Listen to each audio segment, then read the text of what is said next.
Hello students, welcome to the online class. In this class we are going to start with our new chapter, that is circulatory system. This is the first part of the chapter in which we are going to cover circulatory system, types of circulation, types of fluids, types of blood vascular system, human circulatory system, blood and its parts, and lastly plasma and plasma proteins. Okay, so let's begin. First of all, circulatory system. This system is concerned with the circulation of body fluids to distribute various substances to various body parts. Circulatory system, circulatory मतलब होता है circulation, ठीक है, system जो कि circulation को पूरा handle करे, ठीक है. तो हमारी बॉडी के अंदर भी सर्टेन ऐसे सिस्टम्स होते हैं जिसके थ्रू हमारे बॉडी के जो फ्लूइड्स होते हैं वो पूरे पार्ट्स में, पूरे बॉडी पार्ट्स में सर्कुलेट होते हैं, ठीक है. इस सिस्टम को हम सर्कुलेटरी सिस्टम कहते हैं, ठीक है. The circulatory system is also known as cardiovascular system. इसे हम कार्डियोवैस्कुलर सिस्टम भी कहते हैं क्योंकि जिसके थ्रू सर्कुलेटरी सिस्टम होता है वो आपकी कार्डियक मसल्स की बनी हुई होती है. Okay, it is an organ system that allows blood to circulate and transport nutrients. ये जो सर्कुलेटरी सिस्टम है सर्टेन ऑर्गन्स को इंक्लूड करता है जो कि ब्लड के थ्रू पूरी बॉडी में न्यूट्रिएंट्स की सप्लाई करने में हेल्प करता है. Okay, the components of human circulatory system includes heart, blood, red and white blood cells, platelets and lymphatic system. Circulatory system में आपका हार्ट इंक्लूड होता है, ब्लड होता है, इसमें red and white blood cells help करते हैं, प्लेटलेट्स होती हैं और लिम्फेटिक सिस्टम जो कि लिम्फ और लिम्फ वेसल्स के थ्रू होता है, ठीक है. हम एक एक करके सारी की सारी चीज़ें स्टडी करेंगे. सो before we start the chapter, let us take some basic things related to the chapter. Okay, body fluids helps to circulate the certain things like respiratory gases and digestive foods to the different parts of the body. Okay, so for this we should know first the types of circulation. Okay, those types of circulations are of two types. First is intracellular circulation and second is extracellular circulation. Intracellular circulation क्या होता है? In this type of circulation is observed in lower organisms inside the cells in which cytoplasm helps to transfer the gases and nourishment in the body. Intracellular circulation जो होता है वो आपके lower organisms में देखा जाता है, जैसे कि आपके अमीबा हो गया, पैरामीशियम्स हो गए, ये सब आपके लोअर ऑर्गेनिजम्स होते हैं. इनकी बॉडी में साइटोप्लाज्म जो होता है वो हेल्प करता है पूरी बॉडी में नरिशमेंट को ट्रांसफ़र करने में, ठीक है. This is also called as cytoplasmic circulation. इसे हम साइटोप्लाज्मिक सर्कुलेशन भी कहते हैं. तो लोअर ऑर्गेनिज्म में ब्लड का कोई काम नहीं होता है. जो सेल के अंदर में जो साइटोप्लाज्म होते हैं वो ही हेल्प करते हैं एक पार्ट से दूसरे पार्ट में नरिशमेंट्स को, फूड को, अदर चीज़ों को सर्कुलेट करने में. Okay, so this is called as intracellular circulation. ये सेल के अंदर से होता है, यानी साइटोप्लाज्म के थ्रू होता है. The next is extra cellular circulation. This type of circulation is observed in higher organisms but not inside the cell, whereas in the vessels to transfer the gases and food. इसमें क्या होता है कि इस तरीके का सर्कुलेशन जो होता है वो आपके हायर ऑर्गेनिजम्स में देखा जाता है. ये आपके सेल के अंदर नहीं होता है, पर सर्टेन वेसल्स के थ्रू जो ट्रांसफ़र होता है गैसेस और फूड का वो सर्टेन वेसल्स के थ्रू होता है. तो हमारी बॉडी में सर्टेन ऐसे वेसल्स होते हैं जिनके थ्रू आपका जो फ्लूइड होता है वो एक पार्ट से दूसरे पार्ट में सर्कुलेट होता है और जो कि हेल्प करता है गैस, रेस्पिरेटरी गैसेस और फूड को सर्कुलेट करने में. ओके, तो this is called as extracellular circulation क्योंकि ये सेल में नहीं होता, सेल के बाहर होता है. एक्स्ट्रा वेसल्स प्रेजेंट होती हैं बॉडी में जो कि हेल्प करती हैं इन फ्लूइड्स को पूरी बॉडी में सर्कुलेट करने में. Okay, the next is types of fluids. अब हम टाइप्स ऑफ फ्लूइड्स देख लेते हैं, कौन कौन से फ्लूइड्स होते हैं. अब हमने देख लिया सर्कुलेशन कैसा होता है, दो टाइप का होता है, लोअर ऑर्गेनिजम्स में अलग होता है और हायर ऑर्गेनिजम्स में अलग होता है. अब फ्लूइड का सर्कुलेशन होता है तो फ्लूइड कैसे होते हैं, तो पहला फ्लूइड आपका होता है एनवायरमेंटल फ्लूइड सर्कुलेशन. ये आपका इन this type of circulation water is being circulated in the body. Environmental fluid circulation में क्या होता है, जो वाटर होता है वो पूरी बॉडी में सर्कुलेट होता है. The second type of fluid is internal fluid circulation. In this type of circulation, blood, lymph and hemolymph is being circulated. Internal में क्या होता है, ब्लड, लिम्फ और हीमोलिम्फ जो होते हैं वो पूरी बॉडी में सर्कुलेट होते हैं. तो एनवायरमेंटल में क्या होता है, सिर्फ वाटर सर्कुलेट होता है जो कि आपका साइटोप्लाज्म जो होता है वो वाटर ही होता है, वाटर का एक फॉर्म होता है, तो वो सर्कुलेट होता है पूरी बॉडी में लोअर ऑर्गेनिजम्स में. पर इंटरनल फ्लूइड में क्या होता है, आपके जो वेसल्स के थ्रू होता है उसके थ्रू आपके ब्लड, लिम्फ या हीमोलिम्फ का सर्कुलेशन पूरी बॉडी में होता है. Okay, the next is types of blood vascular system. Blood vascular system भी आपके 2 टाइप्स के होते हैं. First one is open circulatory system and the second one is close circulatory system. Open circulatory system में क्या होता है, in this method blood comes out of the vessels. Blood क्या करती हैं, वेसल्स के थ्रू बाहर आ जाती हैं. ठीक है ना, वेसल्स बॉडी में प्रेजेंट होते हैं, उसमें क्या होता है, ब्लड उससे क्या उसके अंदर ना चल करके ब्लड उससे बाहर आ जाता है. And organs or tissues are dipped in the fluid and exchange takes place directly between blood and tissues of organ. ठीक है, इसमें क्या होता है कि ब्लड जब वेसल से बाहर आता है तो उसमें जो भी ऑर्गन्स होते हैं वो क्या होते हैं, उस फ्लूइड में, उस ब्लड में क्या होते हैं, डिप हो जाते हैं और डायरेक्टली उसमें डायरेक्टली वो क्या करते हैं, अपने मटेरियल्स को क्या एक्सचेंज करते हैं. ठीक है, तो फ्लूइड से टिश्यू, जो फ्लूइड है जो ऑर्गन से ब्लड में और ब्लड से ऑर्गन्स में क्या होता है, वो सर्टेन मटेरियल्स जो एक्सचेंज होना है, जैसे फूड हो गया या आपके गैसेस हो गए, वो सारे के सारे क्या होते हैं, उसमें एक्सचेंज हो जाते हैं. In many advanced invertebrates such as prawns, insects and molluscs, the blood does not remain confined to blood vessels but it flows freely through the body cavity and channels called sinuses in the tissues. This body cavity is known as hemocoel. इसमें क्या होता है कि certain आपके जो prawns हो गए, insects हो गए, मोलस्कास हो गए, इनमें देखा गया है कि ब्लड जो होता है वो आपके वेसल्स के अंदर में प्रेजेंट नहीं होता. वो क्या करता है, वेसल्स से बाहर आ जाता है और बाहर आने के बाद में एक कैविटी डेवलप करता है. उस कैविटी को हम साइनसेस कहते हैं. उस साइनसेस में ब्लड फिल्ड होता है और जो ऑर्गन्स होते हैं उसमें क्या होते हैं, वो डिप्ड होकर के अपने मटेरियल्स को एक्सचेंज करते हैं. ठीक है ना, जैसे कि आपने रेस्पिरेटरी गैसेस एक्सचेंज करते हैं, फूड लेते हैं, वहाँ से नरिशमेंट लेते हैं. And this cavity is called as haemocoel. इस कैविटी को हम क्या कहते हैं, हीमोसील कहते हैं. ठीक है ना, सो ये प्रोसेस कैसे होता है, I show you. Suppose this is the vessels, ये वेसल्स हैं आपकी. वेसल्स से क्या होता है, ब्लड आपका बाहर आ जाता है और एक कैविटी डेवलप होती है. उस कैविटी में आपका ये ब्लड जो होता है वो फिल हो जाता है. ठीक है ना, ऑर्गन्स जो होते हैं उसमें डिप्ड होते हैं और अपने मटेरियल्स को क्या करते हैं, एक्सचेंज करते हैं. अपने मटेरियल्स को क्या करते हैं, वो एक्सचेंज कर लेते हैं. ठीक है, इसमें अपना मटेरियल्स एक्सचेंज कर लेंगे और वो पूरी तरीके से इस साइनसेस में क्या करेंगे, वो डूबे रहेंगे. ठीक है, this process is called as sinuses और इस कैविटी को हम हीमोसील कहते हैं. Okay, the next one is close circulatory system. In this type of circulation blood always flows inside the vessels, blood never comes out of the vessels. इसमें क्या होता है कि ब्लड हमेशा वेसल्स के अंदर फ्लो होता है, कभी भी वेसल्स के बाहर नहीं आता. ठीक है, तो बॉडी में सर्टेन ऐसे वेसल्स प्रेजेंट होती हैं जिनके थ्रू, जिनके अंदर में आपका जो ब्लड होता है वो सर्कुलेट होता है पूरी बॉडी में और एक्सचेंज जो होते हैं उन्हीं वेसल्स के थ्रू होते हैं. वो वेसल्स क्या करते हैं, आपके वेसल्स जो होते हैं वो एक नेटवर्क डेवलप करते हैं जो जिसे हम कैपिलरी कहते हैं. इन कैपिलरीज के थ्रू दो वेसल्स जो होती हैं आपस में अपना मटेरियल जो होती है वो एक्सचेंज कर लेती हैं. ठीक है, जैसे कि ये फर्स्ट वेसल है आपकी और ये आपकी सेकेंड वेसल है और ये आपका क्या हो गया, नेटवर्क हो गया जिसे हम कैपिलरी कहते हैं. क्या कहते हैं, इसे हम कैपिलरी कहते हैं. ठीक है ना, ये नेटवर्क के थ्रू क्या करता है, ये इस जगह कैपिलरी में आकर के दोनों वेसल्स क्या करती हैं, अपना मटेरियल जो होती हैं वो एक्सचेंज करती हैं. रेस्पिरेटरी गैसेस में एक्सचेंज होता है, जैसे कार्बन डाइऑक्साइड लिया जाता है, बाहर दिया जाता है और ऑक्सीजन को अंदर लिया जाता है.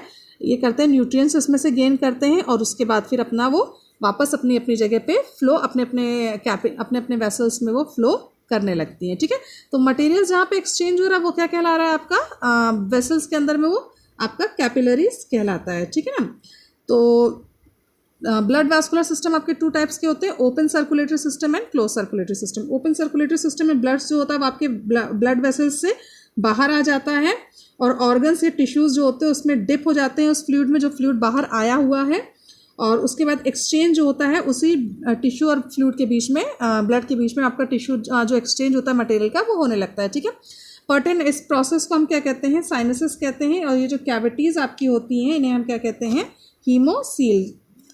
जो आपका ब्लड जो होता है वो कैविटीज़ में जैसे फिल होता है उसे हम क्या कहते हैं, हीमोसील कहते हैं. ठीक है, clear. The next is human circulatory system. ठीक है, अब हम ह्यूमन सर्कुलेटरी सिस्टम के बारे में जानेंगे. आपका ओपन सर्कुलेटरी सिस्टम जो होता है वो सर्टेन प्रॉन्स हो गए, मोलस्कास हो गए, इसमें देखा जाता है. और जो क्लोज सर्कुलेटरी सिस्टम है वो ह्यूमन बींग्स में देखा जाता है. अब हम क्लोज सर्कुलेटरी सिस्टम के बारे में पूरा स्टडी करेंगे।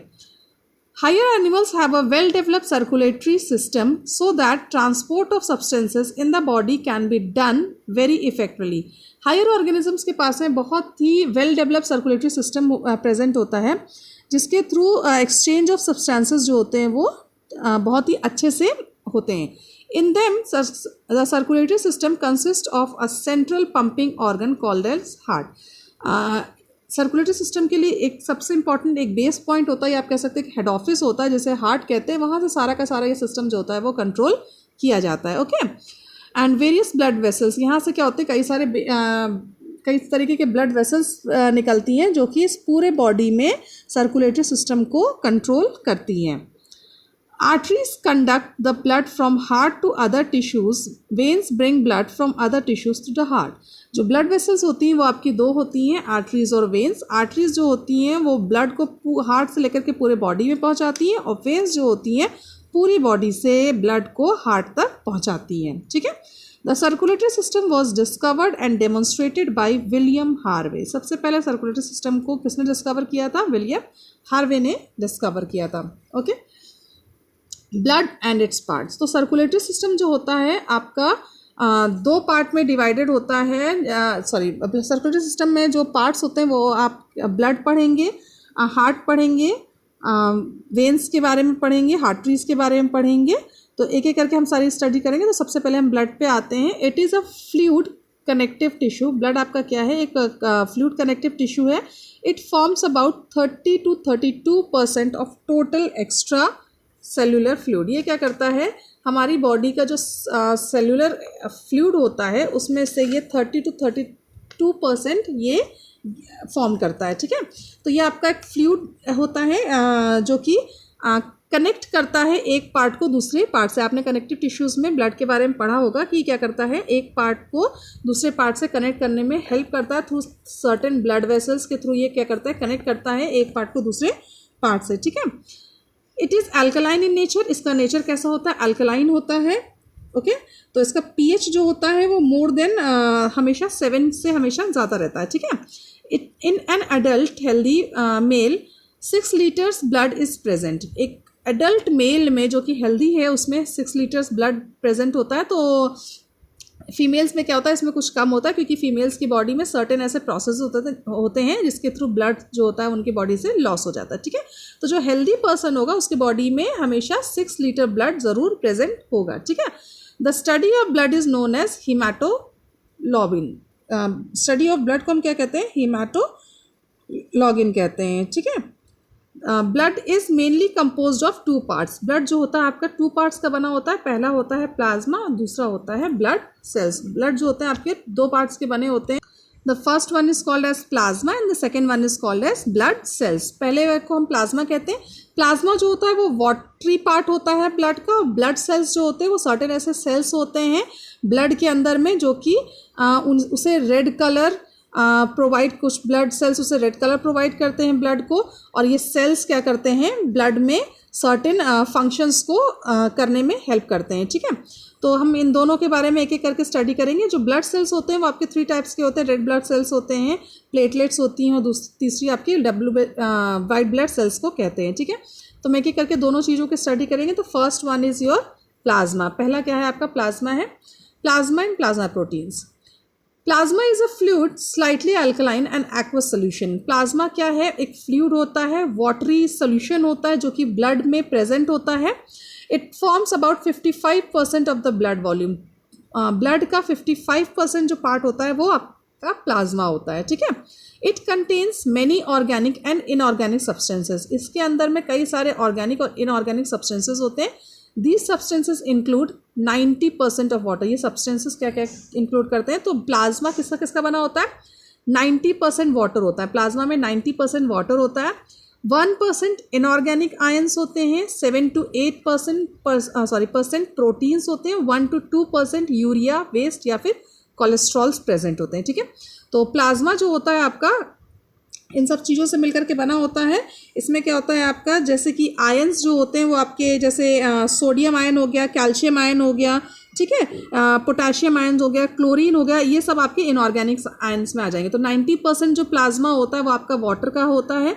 1% सर्टेन आयंस होते हैं जिसमें आपके सोडियम, कैल्शियम, पोटेशियम, क्लोरीन, ये सब जो होते हैं वो आपके आ जाते हैं, ठीक है ना। 7 to 8% आपके प्रोटीन्स होते हैं जो कि प्लाज्मा प्रोटीन्स बनाते हैं, बहुत इंपॉर्टेंट रोल होता है इनका भी। 1 to 2% आपकी यूरिया प्रेजेंट होती है, वेस्ट मटेरियल्स होते हैं उसी ब्लड में, कोलेस्ट्रॉल एट्सेट्रा ये सब होते हैं, जो सर्टेन हार्मोन्स होते हैं, ये सारे के सारे क्या होते हैं आपके 1 to 2% जो होता है वो प्लाज्मा में प्रेजेंट होता है, ठीक है। तो प्लाज्मा जो होता है ब्लड का वाटरी पार्ट होता है जो कि 55% जो होता है वो प्लाज्मा कंटेन करता है। रेस्ट जितने परसेंट आपके बचे वो सारे के सारे क्या होते हैं उसमें red blood cells, white blood cells और प्लेटलेट्स जो होती हैं वो आ जाती हैं, यानी ब्लड सेल्स इंक्लूड होते हैं, ठीक है। Next is plasma proteins. Plasma में जो सर्टेन प्रोटीन्स होते हैं वो आपके 4 टाइप्स के प्रोटीन्स होते हैं। पहला प्रोटीन होता है सीरम एल्ब्यूमिन, ठीक है। This is very important, plasma proteins के बारे में अक्सर एग्जाम से पूछा जाता है। तो प्लाज्मा में जो प्रोटीन होता है वो आपके 4 टाइप्स के प्रोटीन्स प्रेजेंट होते हैं। पहला होता है आपका सीरम एल्ब्यूमिन। सीरम एल्ब्यूमिन क्या होता है, it helps in osmo regulation. ये क्या करता है, ऑस्मो रेगुलेशन में हेल्प करता है। ऑस्मो रेगुलेशन क्या होता है, आप वाटर को होल्ड करने की जो कैपेसिटी होती है उसे हम कहते हैं ऑस्मो रेगुलेशन, ठीक है। तो ब्लड में वाटर को होल्ड करके रखने में की जो कैपेसिटी होती है वो सीरम एल्ब्यूमिन के कारण होती है। वाटर को क्यों होल्ड करते हैं, क्योंकि अगर ब्लड में वाटर यानी प्लाज्मा नहीं प्रेजेंट होगा तो ब्लड आपका बहुत ज़्यादा थिक इन नेचर हो जाएगा, बहुत ज़्यादा गाढ़ा हो जाएगा, डेंस रहेगा और वो एक पार्ट से दूसरे पार्ट में फ्लो नहीं हो पाएगा, ठीक है। इसलिए हम क्या करते हैं, ब्लड में वाटर के लेवल को ज़्यादा रखने की कोशिश करते हैं जो कि ईजिली उसको एक पार्ट से दूसरे पार्ट में फ्लो करने में हेल्प कर सके, ठीक है। तो इसके लिए जो सीरम एल्ब्यूमिन होता है वो क्या करता है, वाटर को होल्ड करने में हेल्प करता है। ये क्या यानी कि ऑस्मो रेगुलेशन में का प्रोसेस को करने में ये हेल्प करता है, ठीक है। तो अगर जब भी ये प्लाज्मा का प्रोटीन अगर फॉल होता है यानी कम होने लगता है तो बॉडी में क्या होता है, ओडीमा डिजीज होती है वो होने लगती है, ठीक है ना। ओडीमा डिजीज यानी ये क्या होता है कि वाटर के लैक के कारण में जो वाटर की कमी के कारण में बॉडी में जो डिजीज होती है उसे हम ओडीमा कहते हैं। तो जब कभी भी ये प्रोटीन आपका बॉडी में फॉल होने लगता है यानी कम होने लगता है तो क्या होता है कि इसका जो डिसऑर्डर होता है ओडीमा डिजीज वो बॉडी में आपके फॉर्म होने लगती है, ठीक है। तो सीरम एल्ब्यूमिन ऑस्मो रेगुलेशन के लिए हेल्प करता है। The second protein is called as serum globulin, ठीक है ना। It is also called as immunoglobulin. ये सीरम ग्लोबुलिन क्या होता है, इम्यूनोग्लोबुलिन भी कहते हैं। They provide immune and produce antibody against antigens. ये क्या करता है, हमारी बॉडी में इम्यूनिटी सिस्टम को मेंटेन करने में हेल्प करता है, इम्यून प्रोवाइड करता है हमारी बॉडी में और एंटीबॉडीज को प्रोड्यूस करता है अगेंस्ट सर्टेन एंटीजेंस। एंटीजेंस क्या होते हैं, फॉरेन पार्टिकल्स होते हैं जो कि हमारी बॉडी में नुकसान पहुंचा सकते हैं, they can harm our body. तो सीरम ग्लोबुलिन क्या करता है, हमारी बॉडी में सर्टेन उन एंटीजेंस के अगेंस्ट में एंटीबॉडीज प्रोड्यूस करता है जिनके कारण में वो एंटीजेंस जो होते हैं हमारी बॉडी को हार्म नहीं पहुंचा पाते हैं, okay. The third protein is called as serum fibrinogen. Serum fibrinogen बहुत इंपॉर्टेंट होता है ब्लड में। It helps to clot the blood. ये क्या करता है, ब्लड की क्लॉटिंग के लिए, ब्लड कोगुलेशन में बहुत इंपॉर्टेंट रोल प्ले करता है, ठीक है। अगर ब्लड का कोगुलेशन नहीं होगा तो हमारी बॉडी से रेगुलर अमाउंट में ब्लड जो होगा वो ऊज आउट होता रहेगा और हमारी बॉडी में ब्लड की क्या हो जाएगी, वो डिफिशियंसी हो जाएगी, जिसके कारण में पर्टिकुलर ह्यूमन की डेथ भी पॉसिबल हो सकती है, ठीक है। तो ब्लड क्लॉटिंग में, ब्लड के कोगुलेशन में ये जो आपका सीरम फिब्रिनोजेन है वो सबसे इंपॉर्टेंट, क्योंकि फर्स्ट फैक्टर होता है जो कि ब्लड को कोगुलेट करने में हेल्प करता है, ठीक है। The fourth protein is called as prothrombin. Prothrombin भी आपका सेकेंड फैक्टर होता है जो कि हेल्प करता है ब्लड के कोगुलेशन के लिए, यानी ब्लड क्लॉटिंग में ये भी हेल्प करता है। ये आपका सेकेंड फैक्टर होता है जो कि ब्लड को क्लॉट करने में हेल्प करता है, ठीक है। So this is all about plasma and plasma protein. In the next video we are going to discuss about the blood cells. हम ब्लड सेल्स के बारे में स्टडी करेंगे, okay. Till now this much, thank you, God bless you.